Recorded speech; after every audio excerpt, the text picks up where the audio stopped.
ഞാൻ വെറുതെ എന്തോ പാക്ക് ചെയ്തുകൊണ്ടിരിക്കും ഇങ്ങനെ നോക്കിയിട്ട് പറഞ്ഞു, അപ്പൊ തോന്നിയതാണ്. ഞാൻ പറഞ്ഞു ഇപ്പുറത്തെ നിനക്ക് വേണമെങ്കിൽ കിട്ടും, അത് എന്റെയാണ് പറഞ്ഞു. അതാണ് എന്റെ ഫ്യൂച്ചർ വൈഫ്. ഞാൻ പറഞ്ഞു അതെന്റെ, അതായി.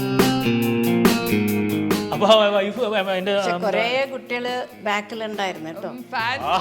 എന്താ അമ്മ കണ്ടില്ലേ, അങ്ങനെ വേണോ? ആൾക്കാരുടെ കൊടുത്ത പൂക്കള് ബുക്കിന്റെ നടുവില് എന്തെങ്കിലും ഞാൻ ക്ലിയർ ചെയ്യുമ്പോ നോക്കുമ്പോ അവിടെ ലവ് ലെറ്റേഴ്സ് ഒക്കെ. നിങ്ങളൊന്നൊരു തുളു കോൺവെർസേഷൻ നടത്താം. എഞ്ചിനെ പണോടും കൊണ്ട പണോടും എഞ്ചിനെ പാത്രടും താക്കൾ പണ്ടത്തെ പണ്ട പണോട്. അതായത് എന്ത് പറയണം നിങ്ങൾ പറഞ്ഞല്ലേ നമുക്ക് പറയാൻ പറ്റും.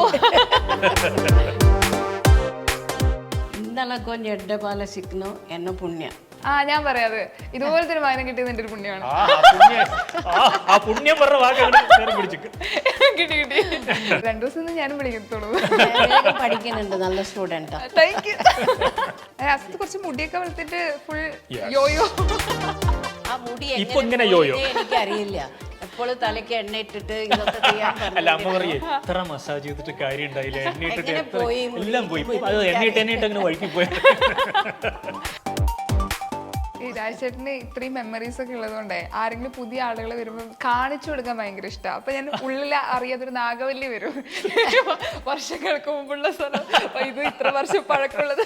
ഞാൻ നേരത്തെ ഇങ്ങനെ പറയുമ്പോൾ ഇങ്ങനെ ഒബ്സർവ് ചെയ്യുന്നു. അച്ഛനായിക്കോട്ടെ, അച്ഛൻ്റെ അനിയന്മാരായിക്കോട്ടെ, അച്ഛൻ്റെ അനിയത്തി ആയിക്കോട്ടെ, ജാതകം നോക്കാതെ നിങ്ങൾ ആളെ ഇഷ്ടപ്പെട്ട മാനസികമായിട്ട് അങ്ങോട്ടും ഇങ്ങോട്ടും പൊരുത്തം, ആ പൊരുത്തം നോക്കി. മനസ്സിന്റെ പൊരുത്തവും ആൾക്കാർ തമ്മിലുള്ള പൊരുത്തം ഉണ്ടെങ്കിൽ കല്യാണം കഴിച്ചു. എൻ്റെ മോൻ കിട്ടിയിരിക്കുന്നത് അവന് മനസ്സിന് ഇഷ്ടപ്പെട്ട കുട്ടിയാണ്. ഞാൻ ചെറുപ്പമായിരുന്നു, എനിക്കൊരു ഡോള് കിട്ടിയ പോലെ. എൻ്റെ ഫുൾ ലൈഫ് അവനായിരുന്നു. കുറച്ചെങ്കിലും പഠിക്കുന്ന പരീക്ഷയല്ലേ എന്ന് അതെങ്ങനെയാ പറയാൻ വന്നിരിക്കുന്നത്. ഈ അമ്മേന്റെ കൂടെ ഇപ്പൊ ഒരു PTA മീറ്റിംഗിനൊക്കെ പോയ ഒരു അവസ്ഥയാണ്. ഈ മലയാളം പഠിപ്പിക്കുന്ന പറയുമ്പോ അമ്മ തുളുവാണ്, ഇവിടെ വന്ന് കല്യാണം കഴിഞ്ഞാണ് മലയാളം. ഞങ്ങൾ വീട്ടിൽ സംസാരിക്കുന്നത് തുളുവാണ്. ഈ Malayalam medium of instruction Kannada. ഞാൻ പഠിച്ചത് കന്നഡ മീഡിയത്തിലാണ്. വീട്ടിലെ ഞങ്ങൾ തുളുവാണ്. അതിന് ഇവന്റെ പോലെ ഞാനും 5-6 ലാംഗ്വേജസ് സംസാരിക്കുന്നു.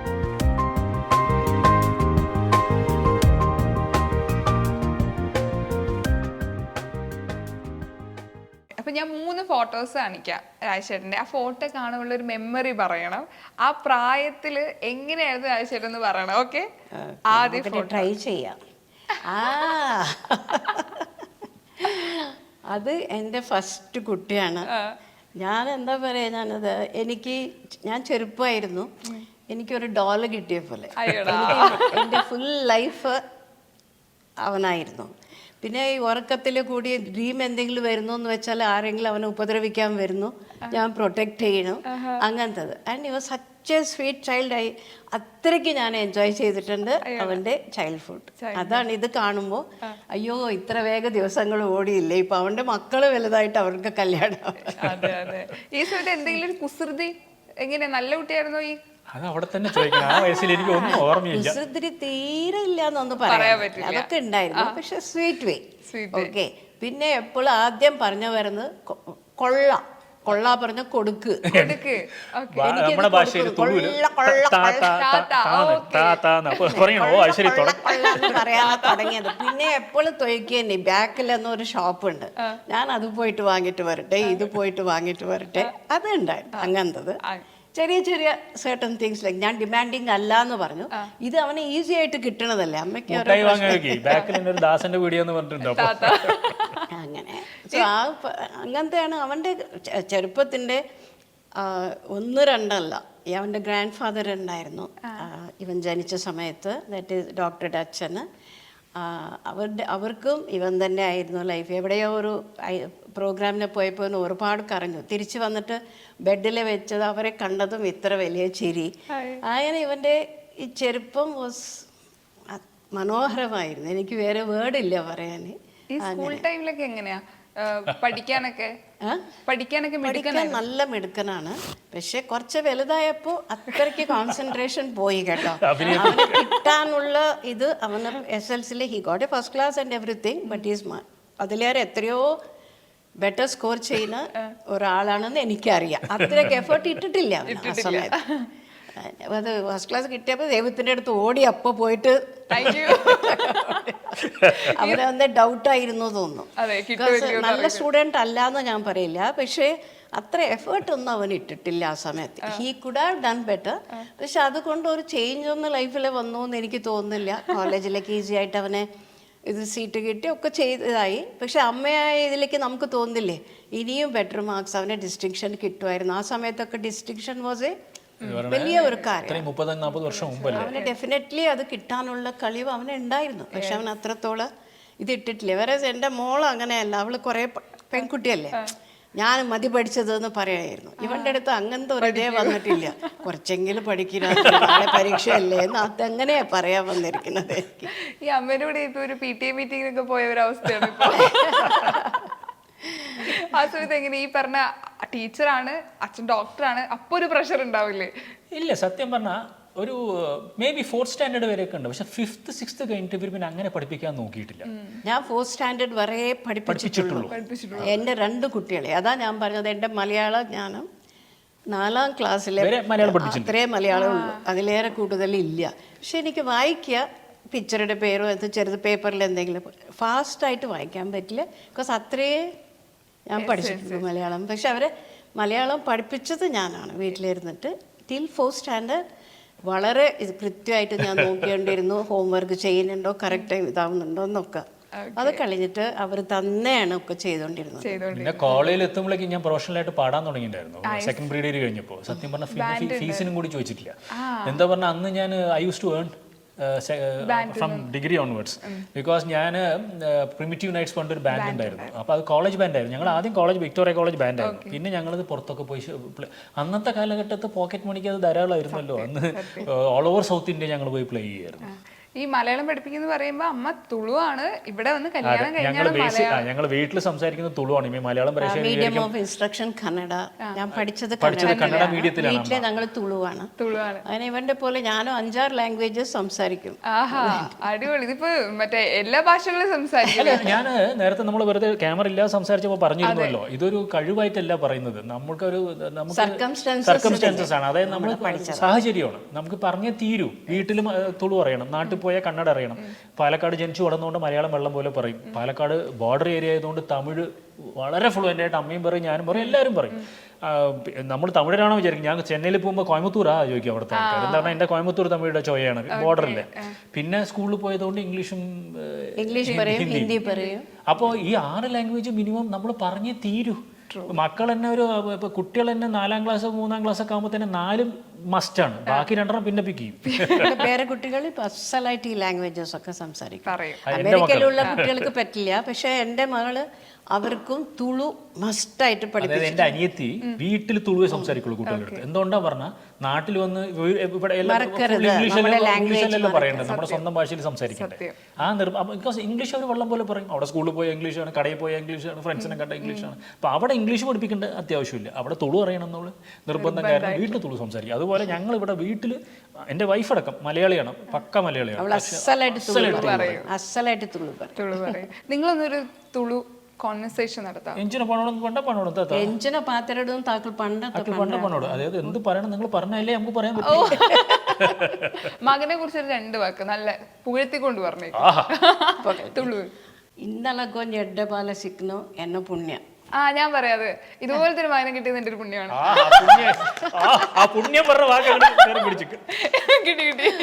ശരി, ശ്രദ്ധിച്ചാ മനസ്സിലാവുന്നതൊക്കെ അല്ലേ. ഇതെല്ലാം ദ്രാവിഡ ഭാഷകളാണല്ലോ. നമ്മൾ നേരത്തെ കാര്യങ്ങള് പുണ്യ 2 മഗ എന്ന് പറഞ്ഞു, പക്ഷെ മകൻ എന്നാണത്. അപ്പൊ ഇതെല്ലാം ദ്രാവിഡ ഭാഷകളാണ്. അപ്പൊ ഇതെല്ലാം ഇന്റർ കണക്റ്റഡ് ആണ്, തമിഴ് ബേസ് ഉള്ളതാണല്ലോ എല്ലാം. ഒന്നുകൂടെ പറ, ചേട്ടൻ അമ്മയോട് എന്തെങ്കിലും പറയും. എനിക്ക് ಲೈಫ್ ಎನ್ನ ಜೀವಡ ಎಂಚಿನಾಂಡ ಏನು ಆರ್ತಿತ್ತಂಡ ಅವು ಈ ಕಲ್ಪೋನತ್ತಾವ್ರ ಇಲ್ಲ ಪಪ್ಪಲ ಕಲ್ಪೋನತ್ತಾವ್ರ ಈಲ ಪದ ಬಂಡ್ರೆ ಆವಡು ಡ್ಯಾನ್ಸ್ ಆವಡು ಮಂತಲ ಈಯೇ ಕಲ್ಪೋನ ಐತಾವರ ಎಂಕಿತ್ತ ಕ್ಯಾಮರದ ಎದುರು ಕುಳ್ಳು ಅಂತ ಇಂಚ ಪಾತ್ರೆಲ್ಲ ಹಿಂಗೆ ಪೋಡಿಗಿದ್ದಿ ಒಯ್ಕ್ ಪಂಡ ಲೈವ್ ಜೀವಡ ಏರೆಲ್ಲ ಪೋಡಿಪುತ್ರಿ ಅಂತಲ್ಲ ಹಿಂಗೆ ಕಲ್ಪೋತಾರ. എനിക്ക് മനസ്സിലായി. അതായത് എനിക്ക് ഈ ഒരു ജീവിതത്തിൽ നിന്ന് ഈ ഒരു ടാലന്റ് ഒക്കെ കിട്ടിയത് അമ്മയിൽ നിന്നാണ്. അതന്നെയാണ് ഈ അല്ല, ജീവിതത്തിൽ ഒന്നിനെയും പേടിക്കരുത് എന്ന് പറഞ്ഞു തന്നത് നിങ്ങളാണ്. അതുകൊണ്ടാണ് ഈ ക്യാമറയുടെ മുമ്പിൽ ഇങ്ങനെ സംസാരിക്കാനുള്ള ധൈര്യവും വന്നിരിക്കുന്നത്. അതുകൊണ്ട് മാത്രമാണ്. ഇവിടെ ക്ലാസ് 2 ദിവസം ഞാനും വിളിക്കത്തുള്ളൂ. പഠിക്കുന്നുണ്ട്, നല്ല സ്റ്റുഡൻറ്റാ. Thank you. ഇപ്പൊ അമ്മ നന്നായിട്ട് ഡാൻസ് ചെയ്യല്ലോ. അത് അസാധ്യമായിട്ട് ചെയ്യുന്ന 2 ട്വിൻസ് മക്കളുണ്ടല്ലോ. അയ്യോ, അവരുടെ റീല് കണ്ടിട്ട് ഞാൻ അയ്യോ ഇത് രസമായിട്ടാ കളിക്കണേ. അമ്മയിൽ നിന്ന് കിട്ടിയതായിരിക്കും. ഉറപ്പായിട്ടും കുഞ്ഞായിരിക്കും തന്നെ അമ്മ പറഞ്ഞു കൊടുത്തിട്ടുണ്ട്. പിന്നെ അവര് ഓണായിട്ട് കൊറിയോഗ്രാഫി അവർ തന്നെ കൊറിയോഗ്രാഫ് ചെയ്യുന്നുണ്ട്. ട്രെയിൻഡ് അല്ല, പഠിച്ചിട്ടില്ല, പക്ഷെ ഭരതനാട്യം അടക്കം ചെയ്യും. അവരുടെ ഒരു ഫ്രണ്ടിന് അരങ്ങേറ്ററുണ്ട് പറഞ്ഞപ്പോൾ ഒന്ന് വന്ന് കൂടെ കളിക്കുകയോ ചോദിച്ചപ്പോൾ അവര് 4 ദിവസം കൊണ്ട് ഭരതനാട്യം ആ ഫുൾ 3-4 ഡാൻസ് പഠിച്ചിട്ട് അമ്പലത്തിൽ പോയി ചെയ്തു. അപ്പൊ ഇതിലൊന്നും ഉണ്ട്, അത് ഇൻബോൺ അങ്ങനെയാണ്. സ്ക്രീനിൽ കാണുമ്പോ ഭയങ്കര ഭംഗി, രണ്ടുപേരും ഒരുപോലെ മൂത്തത് മോൻ ആകാശാണ്. അവൻ അസാധ്യമായിട്ട് എഴുതും. അവൻ എനിക്ക് തോന്നുന്നു അയാൾ സ്കൂളിൽ 2nd or 3rd പബ്ലിഷ് ആണ്. അവന്റെ ഫസ്റ്റ് കഥ അവൻ എഴുതിയത് 3ാം ക്ലാസ് 4ാം ക്ലാസ് പഠിക്കുമ്പോഴേക്കും പബ്ലിഷ് ചെയ്തിട്ടുണ്ട്. പിന്നീട് അവനിപ്പോൾ പല ജോലികളിലാണെങ്കിലും അവൻ എഴുതിക്കൊണ്ടേ ഇരിക്കുന്നുണ്ട്. ഇപ്പോഴും എഴുതും, ഭയങ്കരമായിട്ട് വായിക്കും. അച്ഛനെ പോലെ ഈ പറഞ്ഞ കല ആഗ്രഹം ഉണ്ടോ? ആഗ്രഹം പറഞ്ഞാൽ അവർക്ക് കഴിവുണ്ട്, പക്ഷെ അവരുടെ പാഷൻ ഇതല്ല. ഓരോരുത്തർക്കും ഓരോ പാഷൻ അല്ല. എൻ്റെ എല്ലാം അഭിനയമാണ്. ഞാൻ എല്ലാവരുടെയും പറഞ്ഞിട്ടുണ്ട്, ഞാൻ വിശ്വസിക്കുന്ന ദൈവം എന്ന് പറയുന്നത് ക്രിയേറ്റിവിറ്റിയാണ്. അല്ലാതെ എനിക്ക് വേറെ ഇതൊന്നുമില്ല. എൻ്റെ മതം എന്ന് പറയുന്നതും ക്രിയേറ്റിവിറ്റിയാണ്. അപ്പോൾ എല്ലാ കാര്യങ്ങളും അതാണ്. പക്ഷെ അവർക്കാണെങ്കിൽ അവർക്ക് വേറെ ഡ്രീംസ് ഉണ്ട്. ഇപ്പം എൻ്റെ മോൻ എന്ന് പറയുന്നത് അവൻ ഹാർഡ് ഫുട്ബോൾ ഫാനാണ്, ചെൽസി ഫാനാണ്. ആ ചെൽസി ഫാൻസിന് സന്തോഷപ്പെടാം. അവൻ ലാംപാർഡിനെ കാണാൻ വേണ്ടി UK വരെ പോയ ആളാണ്. എന്നിട്ട് കൂടെ ഒന്ന് ഫോട്ടോ എടുത്തു. പക്ഷെ നടത്തിയേ അന്ന് പറഞ്ഞാൽ നടത്തുമോ. അതേപോലെ തന്നെ ലേ ലഡാക്കിലേക്ക് ബൈക്കിൽ പോകണം പറഞ്ഞു ബൈക്കിൽ പോയി.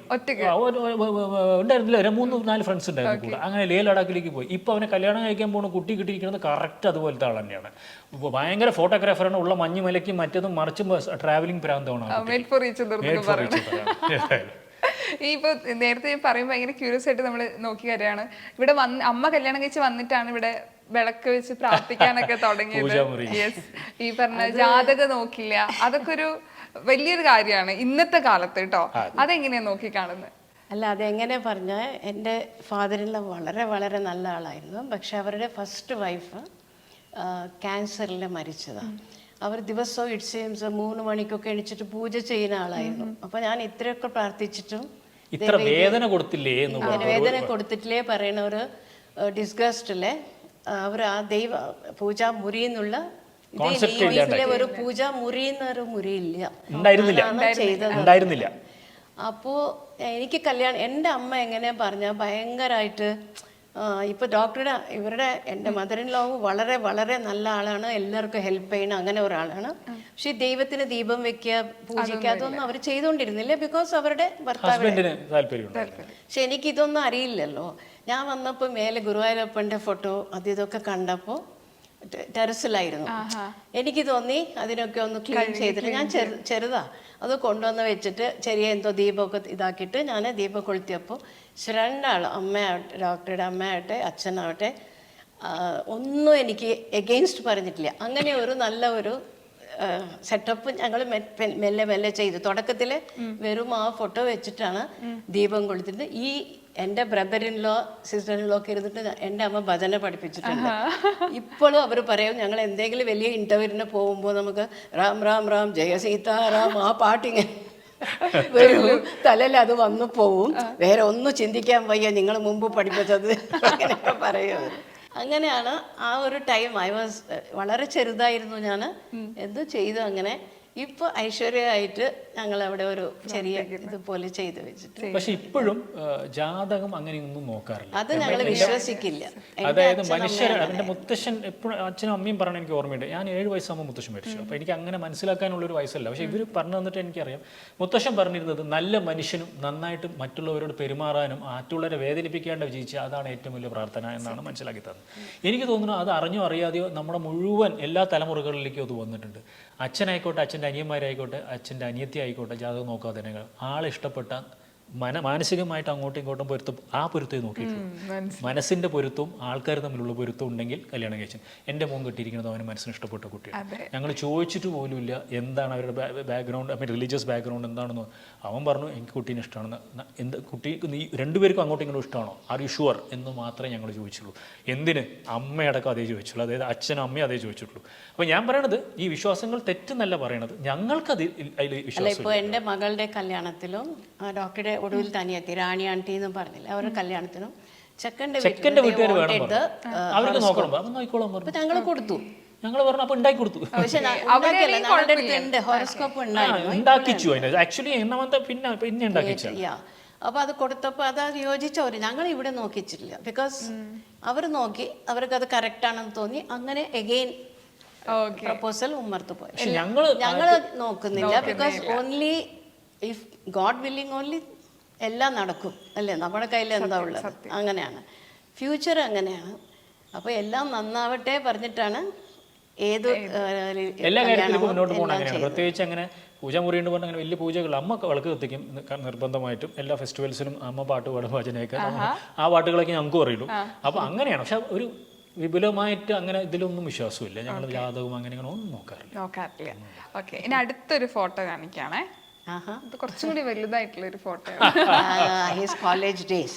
ഞാൻ പറഞ്ഞില്ലേ ഇനി ഇത്തിരി കൂടി പഠിച്ചാൽ ഇനി ബെറ്റർ ഇത് കിട്ടും, ആ ഒരു കാലഘട്ടമാണിത്. ഇതിന്റെ കുറച്ച് മുമ്പായിരുന്നു തോന്നുന്നു SLC. അത് കഴിഞ്ഞിട്ട് വളരെ വളരെ കലാതിലകമായിട്ട് ഷൈനായിട്ടുള്ള സമയം.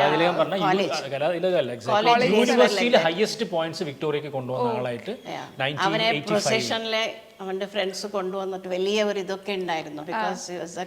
യൂണിവേഴ്സിറ്റി ഞങ്ങൾ വിൻ ചെയ്തു വിക്ടോറിയ. അതിലെ ഹയസ്റ്റ് പോയിന്റ്സ് എനിക്കായിരുന്നു. അന്ന് സുമംഗല ദേവി പറഞ്ഞ പ്രിൻസിപ്പൾ എനിക്ക് സ്പെഷ്യൽ അവാർഡും തന്നു. അത് ഇപ്പോഴും ഈ രണ്ട് ഫോട്ടോഗ്രാഫും അത്രയ്ക്ക് പ്ലസന്റ് മെമ്മറീസ് കൊടുക്കുന്ന ഫോട്ടോഗ്രാഫ്സ് ആണ്. അല്ലേ, എൻ്റെ ലൈഫിലെ ഏറ്റവും ഹാപ്പിയസ്റ്റ് ആൻഡ് ഏറ്റവും എക്സൈറ്റിംഗ് പീരീഡ് എന്ന് പറഞ്ഞാൽ വിക്ടോറിയ കോളേജ് ഡേയ്സ് തന്നെയാണ്. ഞാൻ ഇപ്പോഴും പറയും, ഇപ്പോഴും ഞാൻ എൻ്റെ ഫ്രണ്ട്സ് കാണുന്നുണ്ടെങ്കിൽ പറയാം, അവരുടെ കൂടെ സ്പെൻഡ് ചെയ്ത ഓരോ നിമിഷം. ഇവിടെയൊക്കെ ഈ 4 കെട്ട് ഇവിടെ ഓപ്പൺ എയർ ഉണ്ടല്ലോ, ഇവിടെയാണ് ഞങ്ങൾ ഡാൻസ് പ്രാക്ടീസ് ചെയ്യുന്നത്. വെസ്റ്റേൺ മ്യൂസിക്കിൻ്റെ പ്രാക്ടീസ് അറ്റത്തുള്ള റൂമിലായിരുന്നു, ഡ്രാമ പ്രാക്ടീസ് ഈ വീട്ടിലായിരുന്നു. ഞങ്ങൾ ദിവസങ്ങളോ രാത്രി 2 മണി വരെ 3 മണി വരെ പ്രാക്ടീസ്. എൻ്റെ ബ്രദറിനുള്ള വന്നപ്പോൾ പറഞ്ഞു, ഏതെങ്കിലും ഒരു കള്ളൻ കയറി വന്നാലും വരൂ ഇവന്റെ ബിക്കോസ് ഈ വീട്ടിലേക്ക് എല്ലാവരും കയറി വരികയാണ് പ്രാക്ടീസിനാണെന്ന് പറഞ്ഞത്. ചെറിയ കളിയാക്കി ഒരു കള്ളം വന്നിട്ട് പ്രാക്ടീസിനാണെന്ന് പറഞ്ഞാൽ എന്നിട്ട് കുട്ടികൾ ചോദിക്കും ഉള്ളിലെ വന്നിട്ട് കുറച്ച് കാപ്പി കിട്ടൂ, സപ്ലൈ കാപ്പി, എവറിത്തിങ് ദോസ് ഡേയ്സ്. ഇപ്പോൾ അത് നടന്നു. അങ്ങനെ നിങ്ങൾ ലവബിൾ ആയിട്ടുള്ള ആളുകളായതുകൊണ്ട് നിങ്ങൾ സൽക്കരിക്കാനും ഇരുത്തും. ആൻഡ് ഈ വീട് സത്യം പറഞ്ഞാൽ അതൊരു മെമ്മറിയാണ്. ഇപ്പൊ ഓരോ കാര്യം പറയുമ്പോൾ എനിക്കിപ്പോ കൊച്ചിലെ ആണെങ്കിലും ഈ റൂം എന്നൊക്കെ പറയുമ്പോൾ അത് നിങ്ങൾക്ക് ഭയങ്കര മെമ്മറി ആയിട്ടുള്ള ഒരു വീട്. ഓരോ ഏരിയയും ഓരോ സ്പേസും, അപ്പം ഞാൻ അച്ഛനായിക്കോട്ടെ അമ്മയായിക്കോട്ടെ എനിക്കായിക്കോട്ടെ എൻ്റെ മക്കൾക്കായിക്കോട്ടെ, നമുക്കിത് മെമ്മറീസിൻ്റെ ഒരു ട്രഷർ എന്ന് പറയില്ലേ, ഒരു നിധിയാണ്. അത് എല്ലാവർക്കും ആണ് കേട്ടോ. ഇപ്പം ഞാൻ ഇത് കണ്ടുകൊണ്ടിരിക്കുന്ന ഓരോരുത്തർക്കും അത് ഏത് വീടാണെങ്കിലും അവർക്ക് ഉണ്ടാവും. പക്ഷെ ഞങ്ങൾ ഇത്രയും തലമുറയായിട്ട് ഇതേ വീട്ടിൽ നിന്നതുകൊണ്ട് കുറച്ച് മെമ്മറീസ് കൂടുതലാണ്. സത്യം. മുത്തശ്ശിയുടെ കാലം മുതൽ അന്നത്തെ കാലഘട്ടം മുതൽ, അതായത് ഇൻ്റർനെറ്റും ഒന്നും ഇല്ലാത്തൊരു കാലഘട്ടം, TV ഇല്ല, ഇൻ്റർനെറ്റ് ഇല്ല. അന്ന് സംസാരം എല്ലാവരും കൂടെ ഇരുന്ന് ഊണ് കഴിച്ച് തമാശ പറയലായിരുന്നു വൈകുന്നേരം. അന്ന് സീരിയലില്ല, വേറെ ഒന്നുമില്ല. അപ്പോൾ എല്ലാവരും ഒപ്പം ഊണ് കഴിക്കുക. അപ്പോൾ വേറെ ലോകമായിരുന്നു. തമാശ, ചിരി, സംസാരം ഒന്ന് കൂട്ടുകൂടുമ്പോണ്. പിന്നെ രാവിലെ തൊട്ട് വൈകുന്നേരം വരെ TV കാണാനുമില്ല, വേറെ റേഡിയോ ആര് കേൾക്കണം. അന്നത്തെ കാലത്ത് കൂടെ പിള്ളേർ ഓടിക്കളിക്കുക ചെയ്യാണ്ടായിരുന്നു. ഞങ്ങൾ മാവിൻ്റെ മുകളിലും പ്ലാവിൻ്റെ മുകളിലും കിടന്ന് ഓടിക്കളിക്കണമായിരുന്നു. എന്താ പറയുക, നെല്ലിക്ക, മാങ്ങ, ചക്ക, ഇനി പറയേണ്ട എല്ലാം ഉണ്ടല്ലോ. അപ്പോൾ ഞങ്ങൾ മെമ്മറി എന്ന് പറഞ്ഞാൽ എല്ലാ രീതിക്കുള്ള മെമ്മറി, അതായത് കാലങ്ങളുടെ മാറ്റവും ഈ വീടും കണ്ടിട്ട് ഞങ്ങളും കണ്ടുകൊണ്ടിരിക്കുകയാണ്. ഇനിയിപ്പോൾ ഞങ്ങളുടെ കാലം കഴിഞ്ഞാലും ഈ വീട് അത് കണ്ടുകൊണ്ടിരിക്കുന്നതാണ് ഞാൻ വിശ്വസിക്കുന്നത്. അതായത് ഈ വീടുണ്ടാവും, നമ്മൾ കുറേ കാലം കഴിഞ്ഞാൽ ഓരോരുത്തരെ മുറ്റത്തിന്റെ ഈ തിന്നയുടെ മേലെ എല്ലാ കുട്ടികളും ഇരിക്കും, മാങ്ങ തിന്നും. ഹോളിഡേസ് ടൈം എന്ന് പറഞ്ഞാൽ ഞങ്ങൾ ladies will be so busy in the kitchen. എല്ലാവരും കൂടെ, അതെനിക്കിപ്പോൾ ഓർമ്മയുണ്ട്. മുത്തശ്ശി, അമ്മ, അച്ഛൻ്റെ അനിയന്മാരുടെ ഭാര്യമാർ ഒരു കൂട്ട കുക്കിംഗ് ആണ് അതിൻ്റെ ഉള്ളിൽ. പിന്നെ അവരുടെ സമയത്ത് എൻ്റെ ഫാദറിൻലോ മദറിൻലോ ആണത്. അവർ ദൈവത്തിന് വിശ്വാസം ഇല്ല എന്ന് പറഞ്ഞാലും ആ ഫാമിലിയിലെ ആർക്ക് സുഖമില്ല എന്തെങ്കിലും കേട്ട് അവരെ ഇവിടെ വിളിക്കും, ഇവിടെ തന്നെ ട്രീറ്റ്മെൻറ്റ് ചെയ്യും.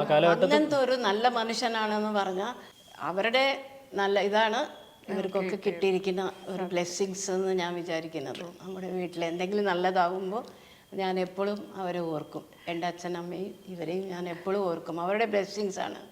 അങ്ങനെയാണ്. ഈ രാജേട്ടന് ഇത്രയും മെമ്മറീസ് ഒക്കെ ഉള്ളതുകൊണ്ടേ ആരെങ്കിലും പുതിയ ആളുകൾ വരുമ്പോൾ കാണിച്ചു കൊടുക്കാൻ ഭയങ്കര ഇഷ്ടമാണ്. അപ്പൊ ഞാൻ ഉള്ളിൽ അറിയാതൊരു നാഗവല്ലി വരും. വർഷങ്ങൾക്ക് മുമ്പുള്ള സ്ഥലം, ഇത് ഇത്ര വർഷം പഴക്കമുള്ളത്. ഞാൻ നേരത്തെ ഇങ്ങനെ പറയുമ്പോൾ ഇങ്ങനെ ഒബ്സർവ് ചെയ്യുന്നത് നാഗവല്ലി. ഇനി ഇറങ്ങാൻ പോകാനുള്ള പ്രശ്നം. ഞാൻ പറയും ബ്രഹ്മത്തിൽ പറഞ്ഞ പോവാൻ പറ്റൂല, കേറി വന്നാ പെട്ട്. ഇനി പ്രേക്ഷകരൊക്കെ ഇവരെയൊക്കെ കാണാൻ പോണെന്ന് ഭാവം ഇങ്ങനെ ഇരിക്കുന്നുണ്ട് കുറെ കാലം. ഇതിന്റെ ഒരു ഓർമ്മയായിട്ട് എനിക്ക് കറക്റ്റ് അതാ ഫീൽ ചെയ്തത്. പക്ഷെ രസം ആളുകൾ വരുമ്പോൾ കാണിച്ചു കൊടുക്കാനും അതിനെക്കുറിച്ച് സംസാരിക്കാനും സമയം കണ്ടെത്താന്ന് പറയുന്നത് വലിയൊരു കാര്യമാണ്. നെക്സ്റ്റ് ഫോട്ടോ ഭയങ്കര ഒരു ചുള്ളൻ ഫോട്ടോ ആണ് കേട്ടോ. കുറച്ചും കൂടി എടുത്ത് കാണിക്കേണ്ടി വെസ്റ്റേൺ മ്യൂസിക് ബാൻഡ്. ഇതെന്താ ഞാൻ പറഞ്ഞത്, വെസ്റ്റേൺ മ്യൂസിക് ടൈമിൻ്റെ ആണ് ഈ ഫോട്ടോഗ്രാഫ്. പിന്നെ ഇവനെ ട്രെക്കിങ്ങും അത് ഇതും ഒക്കെ ഭയങ്കര ഇൻട്രസ്റ്റ് ആണ്. പിന്നെ എപ്പോഴും ഫ്രണ്ട്സായിട്ട് എത്ര ലഞ്ച് ഇവൻ്റെ ഫ്രണ്ട്സിനെ കുക്ക് ചെയ്തതെന്ന് എനിക്ക് പറയാൻ പറ്റില്ല. അങ്ങനെയാണ്. പിന്നെ ഹീ വാസ് നല്ലൊരു ടീം. ഇവരുടെ ഗ്രൂപ്പ് ഇതായിരുന്നു വെസ്റ്റേൺ മ്യൂസിക് ബാൻഡ്. ഞങ്ങൾ എത്രയോ പ്രോഗ്രാമിന് പോയിട്ട് ഒരുപാട് അച്ഛനും അമ്മയും ഡാൻസ് ചെയ്തിട്ടുണ്ട് ഫ്രണ്ടിൽ. അത്രയ്ക്ക് അത് അസലായിട്ട് പാടിക്കൊണ്ടിരുന്നു. It was a beautiful time എന്ന് പറയാം. അവരുടെ ആ ഫ്രണ്ട്സ്, ഈ ഫ്രണ്ട്സുകളൊക്കെ ഇപ്പോഴും ടച്ചിലുണ്ട്. അങ്ങനെ കുറച്ച് മുടിയൊക്കെ വളർത്തിട്ട് ഫുൾ യോയോ. ആ മുടി എങ്ങനെ എനിക്കറിയില്ല. എപ്പോഴും തലയ്ക്ക് എണ്ണ ഇട്ടിട്ട് ഇതൊക്കെ ചെയ്യാൻ അല്ല, അമ്മ പറയേ എത്ര മസാജ് ചെയ്തിട്ട് കാര്യം ഉണ്ടായില്ല, എണ്ണ ഇട്ടിട്ട് എല്ലാം പോയി. അത് എണ്ണയിട്ട് അങ്ങനെ വഴിക്ക് പോയി. പക്ഷെ ആ സമയത്ത് ഭയങ്കര ഒരു ഓളവും അത്ര ഈ പറഞ്ഞ ഫാൻസ് ഒക്കെ ആ സമയത്ത് ഉണ്ടാവില്ലേ? ഇപ്പത്തെ ഈ ആക്ടിങ് പോലെയല്ല, വേറെ രീതിക്കായിരുന്നു. പക്ഷെ അന്ന് കോളേജസ് അല്ലല്ല, ഫാൻസ് വന്നത് അവന്റെ ഭാര്യ വന്നത് തന്നെ ആ സമയത്ത് കണ്ടിട്ടുണ്ട്. അങ്ങനെയല്ല, അത് കണ്ടത് തന്നെ. എന്നെ ഫസ്റ്റ് അനിത കാണുന്നത് ഞാൻ മേഴ്സി കോളേജിൽ അവരൊരു ഫണ്ട് റേസിംഗ് പ്രോഗ്രാം ഞങ്ങളുടെ ബാൻഡായിരുന്നു പ്ലേ ചെയ്ത്. ഞാൻ സ്റ്റേജിൽ നിന്ന് പാടുന്നതാണ് എൻ്റെ വൈഫ് എന്നെ ആദ്യമായിട്ട് കാണുന്നത്. ഞാൻ എന്നിട്ട് അതിൽ പല ഇൻ്റർവ്യൂസിലും പറഞ്ഞിട്ടുണ്ട്. പക്ഷെ ഞാൻ ആവർത്തന വിരസതയാണെങ്കിലും പറയാം, ഞങ്ങൾ താഴെ സ്റ്റേജിൽ നിന്ന് വന്നിട്ട് പാക്ക് ചെയ്യായിരുന്നു സാധനങ്ങളൊക്കെ. അപ്പോൾ എൻ്റെ അനിയത്തി അവിടെ പഠിക്കുന്നതാണ്. അപ്പോൾ അനിയത്തിയുടെ ഫ്രണ്ട്സാണ് ഇവരൊക്കെ. അപ്പോൾ അനിയത്തി ഉള്ളത് കൊണ്ട് ഒരു ഗുണം എന്താ പറഞ്ഞാൽ പുതിയ പെൺകുട്ടികൾ വന്ന് പരിചയപ്പെടാൻ വളരെ ഈസിയാണ്. ഇന്നത്തെ കാലം പോലെ വാട്സാപ്പ് ഇല്ല, ഫേസ്ബുക്ക് ഇല്ല, ഇൻസ്റ്റാഗ്രാമില്ല. ഒന്ന് ഹലോ പറയണമെങ്കിൽ അല്ലെങ്കിൽ ഒന്ന് എന്താ പറയുക പരിചയപ്പെടണമെങ്കിൽ വലിയ ചടങ്ങാണ്. അനിയത്തി ഉള്ളതുകൊണ്ട് അത് വേഗം നടക്കും. നല്ല ഭംഗിയുള്ള കുട്ടികളാണെങ്കിൽ ഒന്ന് പരിചയപ്പെടുത്തി തരുമോ പ്ലീസ്. എന്നെ ഏട്ടനാണ്. അപ്പോൾ പിന്നെ അങ്ങനെ ആക്കാം. അപ്പം ഇത് ഞങ്ങൾ പാക്ക് ചെയ്തുകൊണ്ടിരിക്കുമ്പോൾ അനിയത്തി അവളുടെ അപ്പത്തെ ഏറ്റവും പുതിയ 2 ഫ്രണ്ട്സിനെയും കൂട്ടി നടന്നു വരുന്നത്. അപ്പം എൻ്റെ ഫ്രണ്ട് മുരളി ഗിറ്റാർ വായിക്കുന്ന ആളാണ്. ഇപ്പം ഭയങ്കര തമാശ എപ്പോഴും പറയും, നമ്മളിപ്പോഴും പറയും. അങ്ങനെ നോക്കിയിട്ട് പറഞ്ഞു, പുതിയ 2 ആൾ വന്നിട്ടുണ്ട്, രണ്ടും എനിക്കാണ്, അവൻ്റെയാണ്. ഞാൻ പറഞ്ഞു, ഞാൻ വെറുതെ എന്തോ പാക്ക് ചെയ്തുകൊണ്ടിരിക്കുമ്പോൾ ഇങ്ങനെ നോക്കിയിട്ട് പറഞ്ഞു, അപ്പം തോന്നിയതാണ്. ഞാൻ പറഞ്ഞു, ഇപ്പുറത്തെ നിനക്ക് വേണമെങ്കിൽ കിട്ടും, അത് എൻ്റെയാണ് പറഞ്ഞു. അതാണ് എൻ്റെ ഫ്യൂച്ചർ വൈഫ്. ഞാൻ പറഞ്ഞു, അതെൻ്റെ, അതായി. അപ്പൊ വൈഫ് എന്റെ കൊറേ കുട്ടികള് ബാക്കിലുണ്ടായിരുന്നു കേട്ടോ. ആൾക്കാരുടെ കൊടുത്ത പൂക്കള് ബുക്കിന്റെ നടുവില് എന്തെങ്കിലും ഞാൻ ക്ലിയർ ചെയ്യുമ്പോ നോക്കുമ്പോ അവിടെ അതിന് പകുതി പോയി. കല്യാണം കഴിഞ്ഞ് സത്യം പറയാ, വൈഫ് പൂക്കള് പറിച്ചെറിഞ്ഞ് എനിക്ക് തന്ന ഓട്ടോഗ്രാഫ് കീറി കളഞ്ഞ് അവള് പറഞ്ഞു ഇനി വേണ്ട. ഞാനതൊന്നും ചെയ്തില്ല. അതാണ് അമ്മയ്ക്ക് ക്ലീനി അമ്മയാണ്. അപ്പൊ എന്റെ പഴയ ഓട്ടോഗ്രാഫും ഡയറിയും ഒക്കെ ഉണ്ടാവും. എന്റെ ഇതുള്ളിൽ പലവരും തന്ന പൂക്കളൊക്കെ അന്നും ഉണ്ട്. അവരും അന്നിങ്ങനെ തന്നപ്പോ ഞാൻ എടുത്തിട്ട് ആ ഡേറ്റിലങ്ങോട്ട് വെക്കും. അപ്പൊ അതൊക്കെ കിട്ടിയിട്ടുണ്ട്. എല്ലാം അമ്മയോട് പറയോ എല്ലാ കാര്യങ്ങളും? ഇവരൊക്കെ അമ്മ പരിചയപ്പെട്ടിട്ടുണ്ട്. അവർ ഈ വീട്ടിൽ വന്ന് കഴിച്ചിട്ടുണ്ട്. നല്ലൊരു ഈ പറഞ്ഞ ഏജ് ഡിഫറൻസ് ഇത്രയുള്ള ഒരു ഫ്രണ്ട്സ്. ഏജ് ഡിഫറൻസ് എന്ന് മാത്രം പറയാൻ പറ്റില്ല. ഇപ്പൊ എൻ്റെ പേരക്കുട്ടികളും കൂടി അവർ ഞങ്ങളുടെ അടുത്താ വന്നിരുന്നിട്ട്, ഞാനും എൻ്റെ ഹസ്ബൻഡ് ഇരിക്കുമ്പോൾ അവർ വന്നിരുന്നിട്ട് എല്ലാ കാര്യങ്ങളും. അതേപോലെ എൻ്റെ പേരക്കുട്ടി മകൻ ഇപ്പൊ കല്യാണം കെട്ടാൻ പോകുന്നുണ്ടല്ലോ, അവന് ഞാൻ അടുക്കളയിൽ ഇരിക്കുമ്പോൾ ഒരു ദിവസം ഞാൻ ചോദിച്ചു, ഒരു കുട്ടീനെ വിളിച്ചോണ്ട് വന്നു ഇവിടെ. അപ്പോൾ എൻ്റെ ഫ്രണ്ടാണെന്നൊക്കെ പറഞ്ഞു. അപ്പോൾ അവരുടെ ബോഡി വാങ്ങി വെച്ച് നോക്കുമ്പോൾ നമുക്ക് അറിയാമല്ലോ. അപ്പോൾ ഞാൻ എന്താ വല്ല പ്ലാൻ ഉണ്ടോ ചോദിച്ചു. നോ, എനിക്ക് കല്യാണം ഒന്നും വേണ്ട, നിങ്ങളുടെ പോലെ ഇപ്പോൾ പെൺകുട്ടികളെ ആരും ചെയ്യുന്നില്ല, അങ്ങനെ ഇങ്ങനെയൊക്കെ ഡയലോഗ് അടിച്ചു. ഒരു 1 month or 2 months കഴിയുമ്പോഴേക്കും ഞാൻ അടുക്കളയിൽ എന്തോ പണി ചെയ്യുമ്പോൾ വന്നിട്ട്, നിങ്ങൾ പറഞ്ഞത് ശരിയാണ് തോന്നുന്നു. എനിക്ക് എന്ത് ഞാൻ പറഞ്ഞത് ശരിയെന്ന് കൂടി എനിക്ക് ആദ്യം, ബിക്കോസ് സഡൻ ആയിട്ട് ഔട്ട് ഓഫ് ദ ബ്ലൂ അവ വന്നിട്ട് പറയണേ, അല്ല നിങ്ങൾ പറഞ്ഞില്ലേ മാൻസിനെ എനിക്കിഷ്ടമാണ്, അതെ പറഞ്ഞിട്ട് അവനെ പറയുമ്പോഴേക്ക് എന്നെ നോക്കാൻ പറ്റുന്നില്ല. പക്ഷെ ആ ഒരു ഫ്രീഡം ഉണ്ട്. അല്ല ആക്ച്വലി ഈവൻ എൻ്റെ ട്വിൻസ് അടക്കം ഇപ്പോൾ അമ്മ പറഞ്ഞതുപോലെ അവരുടെ അമ്മ അടുത്ത് പറഞ്ഞ പോലെ തന്നെ എൻ്റെ അമ്മയുടെ അടുത്ത് വന്നിട്ട് ഒരു ആള് വന്ന് ഡേറ്റിംഗ് ബോയ് ഫ്രണ്ട് ആയിട്ട് ആവട്ടെ ചോദിച്ചാൽ പോലും വേണ്ട പറഞ്ഞാലും അല്ലെങ്കിൽ അവൻ കാണാൻ കൊള്ളാം പക്ഷെ വേണ്ട പറഞ്ഞു എന്നുള്ളതും ഇവിടെ വന്നിട്ടേ പറയുള്ളൂ. അപ്പൊ ഞാൻ പറയും ആരോ ഒരു നല്ല പോയട്രി ഒക്കെ എഴുതി കൊടുത്തപ്പോൾ എനിക്ക് ദ്വേഷം വന്നു അവിടെ ഇങ്ങനെ വന്ന് കൊടുത്തു. ബാക്കി ഞാൻ പറഞ്ഞു ദ്വേഷം വന്നിട്ട് വേണ്ടാത്തത് പറയരുത്, ഈ പറയാൻ പറ്റില്ല. നാളെ ചിലപ്പോൾ ഇഷ്ടപ്പെട്ടാലോ നല്ല മുത്തശ്ശിയല്ലേ. അങ്ങനെയല്ല, ഇഷ്ടപ്പെട്ടാലോ എന്നല്ല. നാളെ ഇപ്പൊ അവർക്ക് ദ്വേഷം വന്നിട്ട് എന്നെ കളിയാക്കി വന്നിട്ട് ആസിഡോ വല്ലതും പറയാൻ പറ്റില്ല. So don't hurt anybody. അയാൾ എന്തോ ഇഷ്ടമായി, മനുഷ്യരല്ലേ, അങ്ങോട്ട് ഇങ്ങോട്ട് ഇഷ്ടാവില്ലേ എഴുതി. അതിനിപ്പോ നിങ്ങൾ ഇപ്പൊ എനിക്ക് താല്പര്യമില്ല പറയാന്ന് പറഞ്ഞാൽ മതി.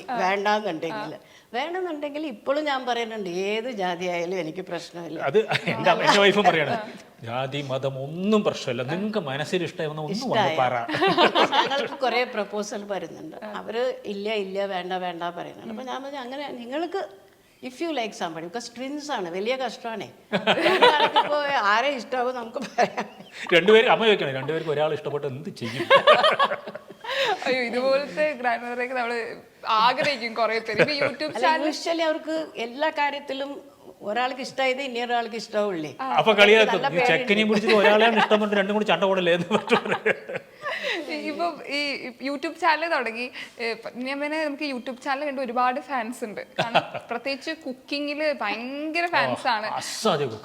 നമുക്കറിയാം, ഈ വീഡിയോസ് ഒക്കെ കണ്ടിട്ട് രസമായിട്ട് കുക്ക് ചെയ്യും. ആൻഡ് അത് വിളമ്പാനും ആളുകളെ കൊണ്ട് കഴിപ്പിക്കാനും ഒരു പ്രത്യേക അതൊരു ഇഷ്ടത്തോടെ വിളമ്പും, നമുക്കത് മനസ്സിലാവും. ഈ കുക്കിംഗ് ഇവിടെ വന്ന് പഠിച്ചതാണോ എങ്ങനെ? അതെ, ഞാൻ ചെറുപ്പത്തിൽ വളരെ ചെറുതിലല്ലേ കാര്യം. പക്ഷെ എൻ്റെ അമ്മയ്ക്ക് ഞാൻ ചെറിയ ഹെൽപ്പ് ചെയ്തുകൊണ്ടിരുന്നു ആ ഏജിലും. പക്ഷെ ഇവിടെ വന്നിട്ട് തുടക്കത്തിൽ അധികം ചെയ്തിട്ടില്ല. കുക്കൊക്കെ ഉണ്ടായിരുന്നു ഇവിടെ. പിന്നെ സ്ലോലി പഠിച്ചു. പിന്നെ എനിക്കതൊരു പാഷനായി. അങ്ങനെയാണ്. ഇപ്പം ചിലത് നമുക്ക് ഉണ്ടാവുമല്ലോ എങ്ങനെ ചെയ്യണം അങ്ങനെ. ഇപ്പം ഞാൻ എല്ലാത്തിലും കുറേ പുതിയ ഐറ്റംസ് ട്രൈ ചെയ്യും. എമാൽഗമേഷൻ ചെയ്തിട്ട് സാധനം കൂടി ഇഷ്ടത്തിലുള്ള പേരിടും. എന്റെ അനിയത്തി US മോനിഷ, മോനി വിളിച്ചിട്ട് ചോദിക്കും അഭിനന്ദ എന്താ പേര്, പുതിയ വല്ല കണ്ടുപിടുത്തം ഉണ്ടായോ? അതായത് ബാക്കി വന്നോണ്ടെങ്കിൽ ഇത് വെച്ച് ഇപ്പൊ എന്തുണ്ടാക്കുമ്പോൾ എന്തെങ്കിലും ഉണ്ടാക്കും, എന്നിട്ട് അതിന് തോന്നി പേരിട്ട് കളയും. ഈ ഡയലോഗ് ഇഷ്ടത്തിന് പറയുന്ന പോലെ ഇഷ്ടത്തിന് പേരിടും. കുക്കിംഗ് ഇഷ്ടമാണ് എനിക്ക്. അതിന് നല്ല ചാൻസ് ഉണ്ട്. കുറെ ആൾക്കാർ ഇവർക്ക് നല്ല വെറൈറ്റി ഫുഡ് ഉണ്ടാക്കാനും നന്നായിട്ട് കഴിക്കുന്നവരാണ്.